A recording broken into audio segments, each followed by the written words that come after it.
Okay, so we best start. Build back better, Boris. Yes, not easy to say. Well, we noticed that there was a sign behind Boris at this virtual conference that he was in charge of this week. Build back better. So that was what was behind Boris, but there's more, so please listen. Let's start with the Club of Rome. Now there's a statement from the Club of Rome. In searching for a new enemy to unite us, we came up with the idea that pollution, the threat of global warming, water shortages, famine and the like would fit the bill.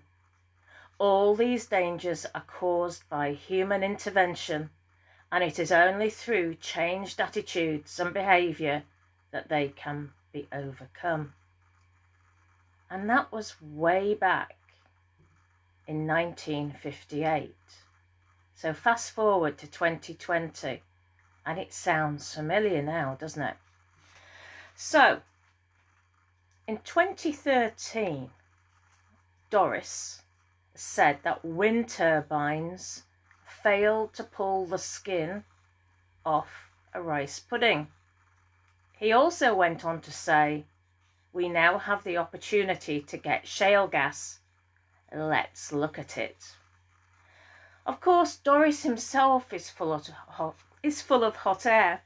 Now, you might be forgiven for thinking that I'm talking about Parliament being full of hot air. But no, it's Doris's announcement to provide energy to every house in the UK using wind power. America is full of abandoned wind turbines decaying in the wind and rain. So they can't be that good, can they? Now, I stood for UKIP in 2015, and UKIP were very conscious that the Tories wanted to bring in wind turbines. And in actual fact, the Tories had to put a halt to those wind turbines because of the threat of UKIP, or so the story goes. But things have changed now. So, the Crown Estate is the manager of the seabed around Wales, England and Northern Ireland. The Crown Estate owns the seabed. That's something very, very important to consider, considering the number of wind turbines being proposed offshore.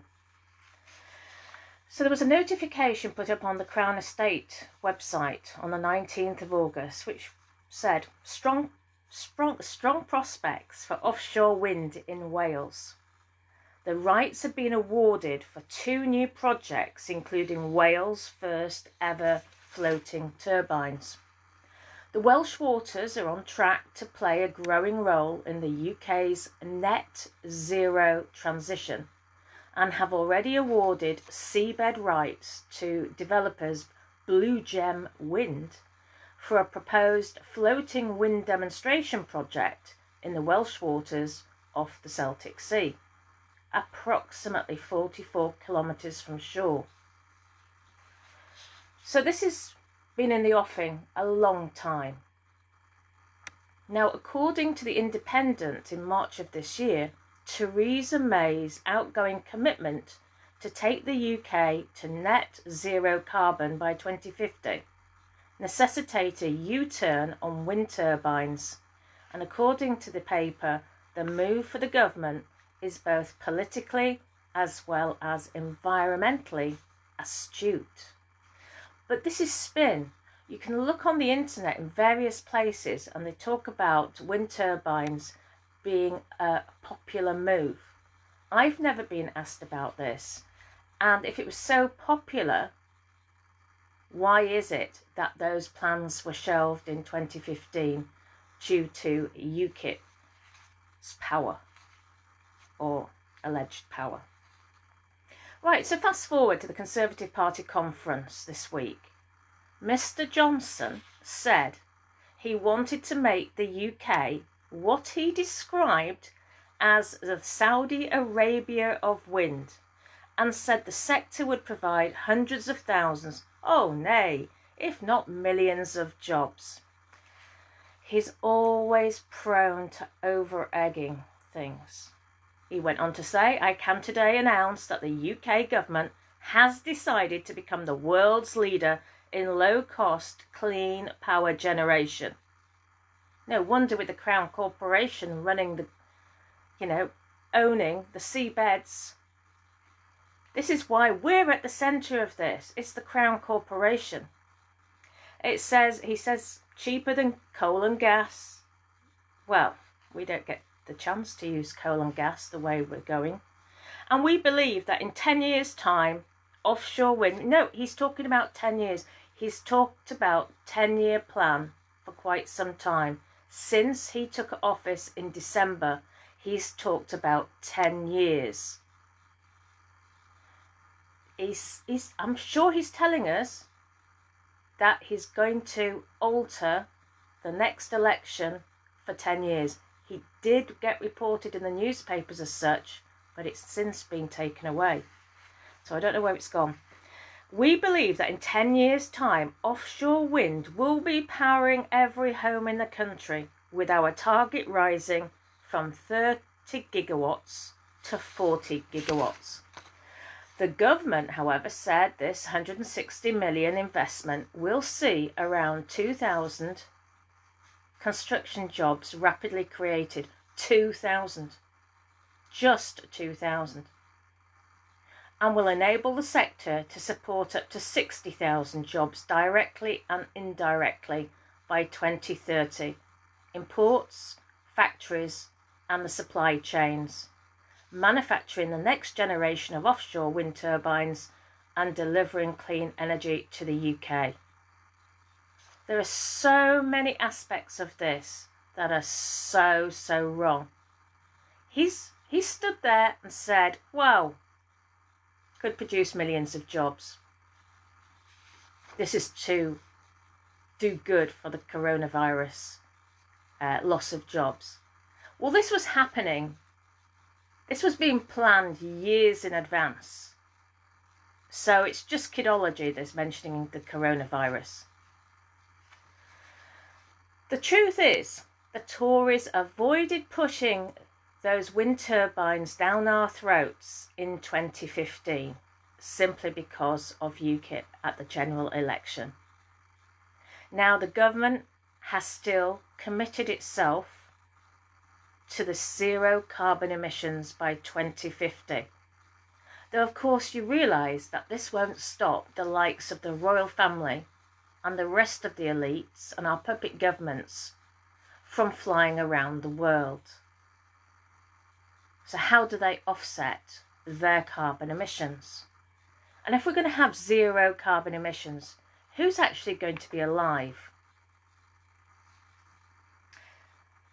The number of jobs being created is actually going to be very small, because if we're taking jobs away from oil and gas, then there's job losses there. So they haven't factored this in at all. New builds now are not built with gas, which I only learnt the other day. So this is also, remember, the climate change is a way of taxing the people. This is what this is all about. It's an extra taxation. Because the Crown Corporation, they get funding for all of these wind turbines.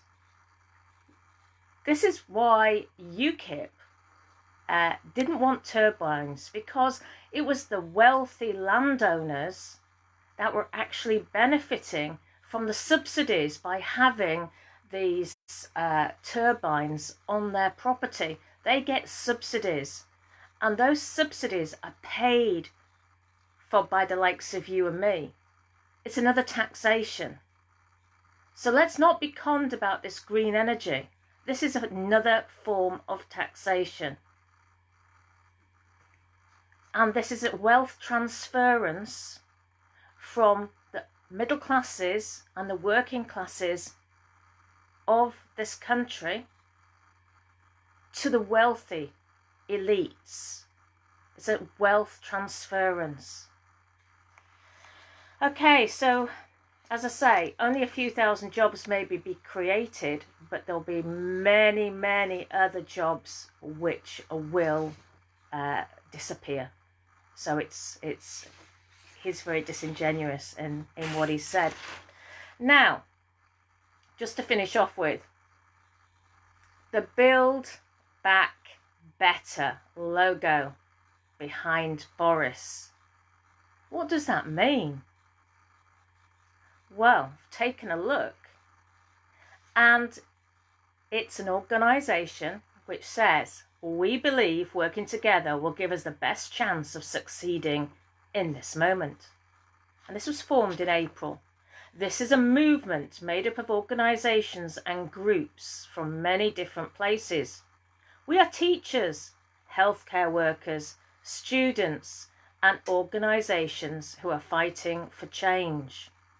So these are the people that are behind Boris. As a campaign, we are run by a steering group. The campaign was initiated and is currently coordinated by Green New Deal UK. So this was all happening whilst we were under lockdown. They're working with a growing range of groups and organisations. And guess who's funding the campaign? You thought we were leaving the European Union. Well, the campaign is drawing on existing funding from the European Climate Foundation and the Oak Foundation. So we've got Green New Deal UK, MedAct, Greenpeace, Greener Jobs Alliance, the Public and Commercial Services Union, Quakers in Britain, UK School Climate Network, the Joint Council for the Welfare of Immigrants, Workforce, Friends of the Earth, and the New Economics Foundation. All these organisations are behind this organisation, which is called Build Back Better. So it's Build Back Better Boris. Great, eh? So it's all about increasing taxation. It's all about putting our energy to think that we're going to put all our eggs in one basket. Whether you believe in what I'm saying about wind power or not. And I was quite shocked to see that on the TV last night, a science teacher from Northamptonshire actually applauded this and believed it could work. Well, having spoken to people in the industry, in the energy industry, they don't believe it will work. And it would take lots more money than what Boris is throwing at it anyway. To think that we, by 2030, are going to be reliant upon the winds. And remember, wind turbines, if their wind is too windy, they have to be turned off, because when it is very windy, they can actually dismantle themselves. So how are we going to manage without energy in the future? That's the question. And this is Boris. It's the Emperor's new clothes. It's like he's not wearing any, and we can see he's talking a load of rubbish. And somebody needs to tell him, tell the global elites, that the British people, we're not going to stand for this anymore. And, I know there's been some discussions on my timeline about having faith. I personally do believe in our Creator. As I see it, the talks about consciousness are connected with the New World Order. And that's who seems to be winning at the moment. I don't see anything positive. This positive energy of getting together and making a stand. We're just falling into the hands of the New World Order. There is only our Creator, I believe, now, that can save us. No man can. It's gone too far. It really has. So I didn't want anybody to be any doubt of my faith and my conviction. Yes, we must do good to other people, but we also need to have faith in our Creator. And we should have that direct relationship, just for our own peace of mind. Have you never ever had a really tough day and you're walking along and you want to talk to somebody? Have you ever talked and people might think you were talking to yourself, but you're actually talking to who created you? Because I think a lot of us now need to have that conversation. As they say in business worlds, we need to have that conversation. Because what Boris or Doris and his cohort of pirates, swashbuckling pirates, they're not here for us. They're here. I won't even go into the depopulation bit because that just plays into the conspiracy side of things, and then it all goes a little bit skew-whiff, and the truth movement gets bad press then. Not even going to go down that route. If we've got extra taxation, right, and we've got most people or many people on universal income, their universal income will not cover this extra taxation. And once people have been down to the pawn shop several times in their town and they've pawned everything they own, what's left? What's there left to sell? How are these bills? The bills are going to mount up. And how are they going to be paid for? All I see now is taxation, taxation, taxation. And this empire has got to fall. You see, they've lied about it, about the European Union. The Treaty of Rome was signed. It was a blank piece of paper. We're not even members. And not one barrister or solicitor has talked about this. They would much rather crowdfund for some fictitious court situation. Lawyers are liars. Always. Stop playing into their hands. Anyway. Thanks for listening. Please do share this video. It's Caroline Stevens seeking the truth. I mean, I came into politics. I sort of have an understanding, a better understanding than perhaps some people maybe, about what the MPs are up to. The debates in Parliament, they're not really debates, are they? Not at all. And the House of Lords, how many times do I see the House of Lords does not have any power at all. It's not had any power since 1911, apart from deferring certain situations by a couple of years, only deferring them. They've only had input in the taxation side. But you see, when they bring the green energy into play, the taxation's coming. It's bypassing Parliament anyway. So it doesn't need the House of Lords approval or not. It will be in your energy bills. That's where the subsidies come in. So it doesn't have to go through Parliament. Anyway, thanks for listening. Please do share. Caroline Stevens, Seeking the Truth. You can find a lot of my videos now on videoband.nl/Caroline-Stevens/.